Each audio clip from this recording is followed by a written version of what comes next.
You've seen it, haven't you? That moment that freezes your blood.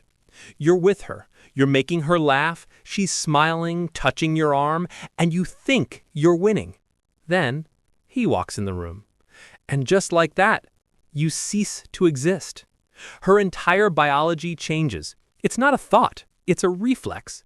Her posture straightens. Her eyes, which were just politely grazing you, now lock on. Her tone shifts. A new energy floods her system, a broadcast signal you didn't even know she had. And you're left standing there, holding your drink, a ghost in the machine, a sudden, invisible man. She'll take your time, she'll take your energy, she'll accept your validation and let you pay for her coffee. But she will not give you the one thing you actually crave: respect. Today, we are opening the ledger. We are exposing the brutal hidden economics of intersexual dynamics. Because women give their attention to many, but they reserve their respect for only one kind of man. And if you don't become him, you will spend the rest of your life as the invisible man, wondering what the hell just happened. The first and most critical is the man who audits his own ledger. Respect is not given, it is mirrored. A woman is a subconscious auditor of your own self-worth. She can smell desperation like a shark smells a single drop of blood in a cubic mile of water. That energy you project, the one that screams, "Please pick me, please validate me, just tell me I'm good enough," that is the shadow. It is the martyr, the court jester, begging for a scrap from the queen's table. You're done before you even speak. Why? Because human psychology, and especially female evolutionary psychology, abhors a vacuum. If you treat yourself as an afterthought, you are training her to see you as a low-priority item. If you treat your time as worthless, she will waste it. If you treat your word as negotiable, she will break it. Real confidence, the kind that enters a room before you do, isn't about the watch on your wrist or the size of your biceps. It's the quiet, terrifying, internal hum of a man who has audited his own ledger and knows his value. It is the unspoken statement, "I am enough. My kingdom is whole, with or without you." This scarcity is the foundation of all value, and that is magnetic. This leads to the second man she respects, the man who defends his walls. This is where the nice guy, the martyr, bleeds out. He fundamentally misunderstands. He believes love means unlimited tolerance.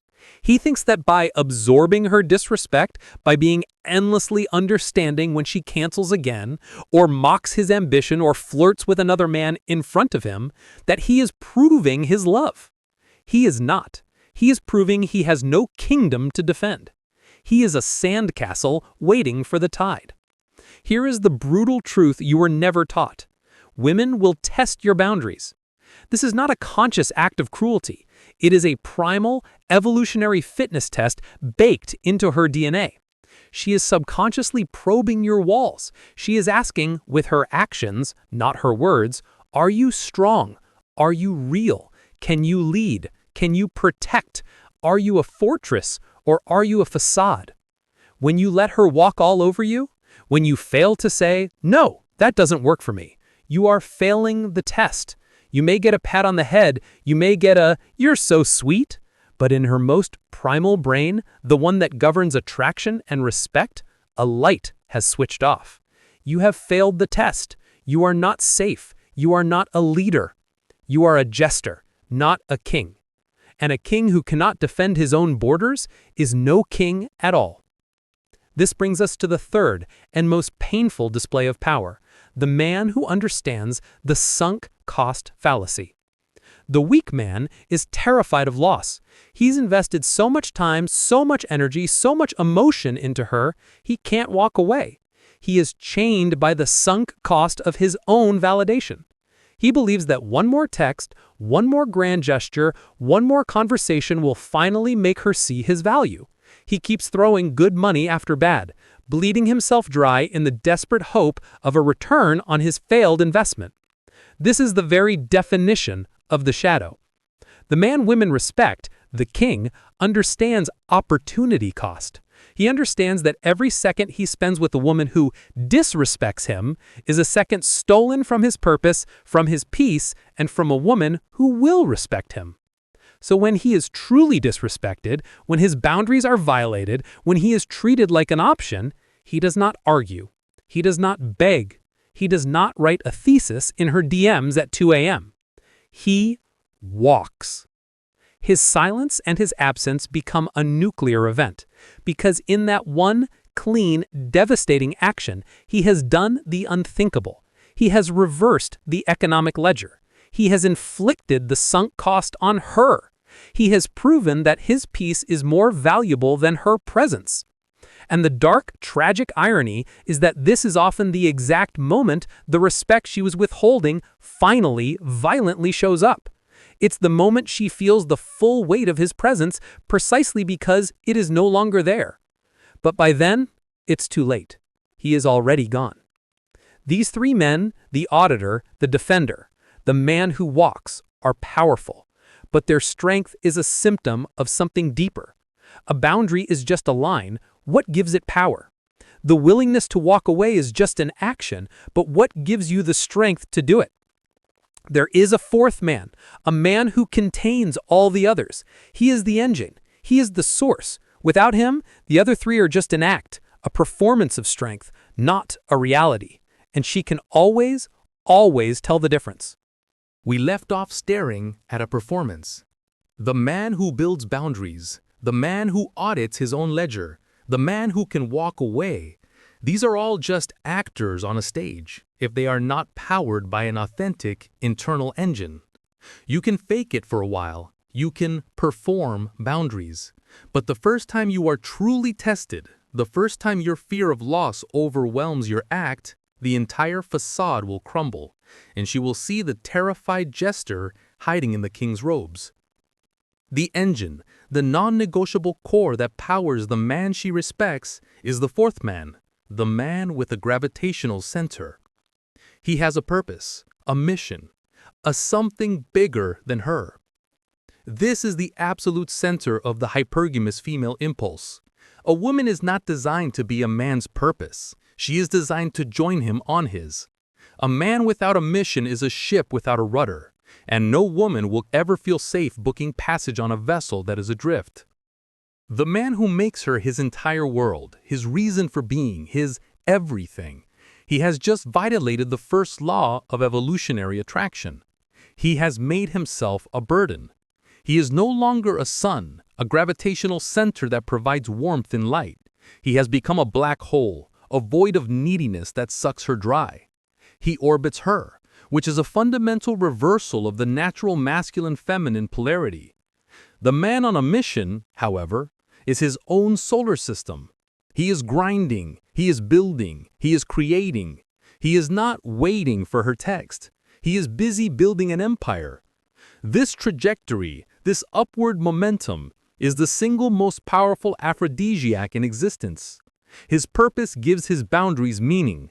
His mission gives him the strength to walk away.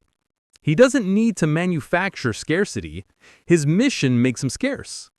She instinctively knows she cannot derail him. She can either get on the train or she can be left at the station.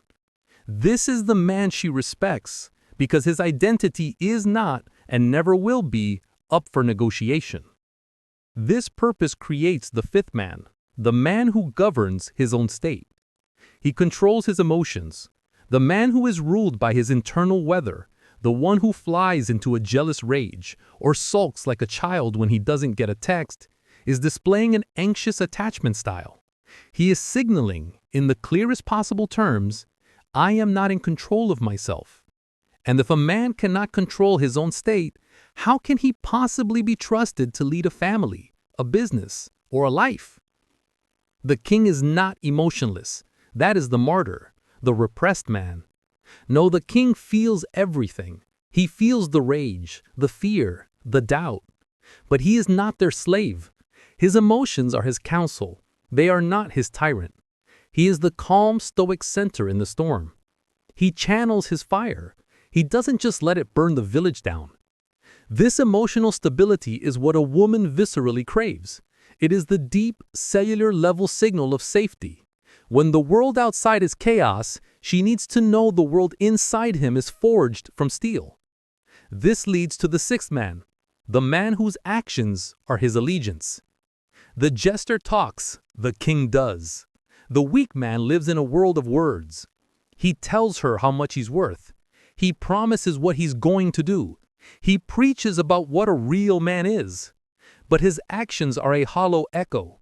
He is a hypocrite, and his incongruency is a stench she can smell from a mile away. Women do not listen to your words. They feel your actions. Your words are just background noise. Your follow-through is the only truth. A man who keeps his promises, to himself and to others, a man who works in silence and lets his results be the only conversation, this is a man who is congruent. His word and his reality are one. This is the definition of integrity. And that brings us to the final, most brutal truth. The man she respects above all others, the man who doesn't need her. This is the harshest pill. This is the one that separates the kings from the boys forever. The man she respects chooses her every single day from a place of wholeness. The man she pities needs her from a place of emptiness. Neediness is slavery. It is the confession that you are incomplete, that she is your oxygen tank, and that without her you will suffocate. This is not attraction. It is a parasitic attachment. The man who is whole without her, who enjoys her presence but does not depend on it for his survival, who would be pained to lose her, but would survive, this is the man she cannot replace. This is the ultimate scarcity. This is the man she fears losing because she knows deep in her bones that he will be fine. That, my friends, is terrifyingly, irreversibly attractive. So let's go back to the beginning. The invisible man in that room, the ghost. Why did she turn away from him? Because he was a jester, not a king. His ledger was in the red. His walls were made of sand. He was trapped by his own sunk cost. He had no mission. He was a slave to his emotions. And he needed her. The man who walked in, he didn't have to say a word. His presence was the evidence. Respect is not a mystery. It is a referendum on your self-respect, your boundaries, your willingness to walk, your purpose, your emotional control, your actions, and your absolute sovereign wholeness. Stop asking for her respect. Stop performing for it. Go and build the man who commands it.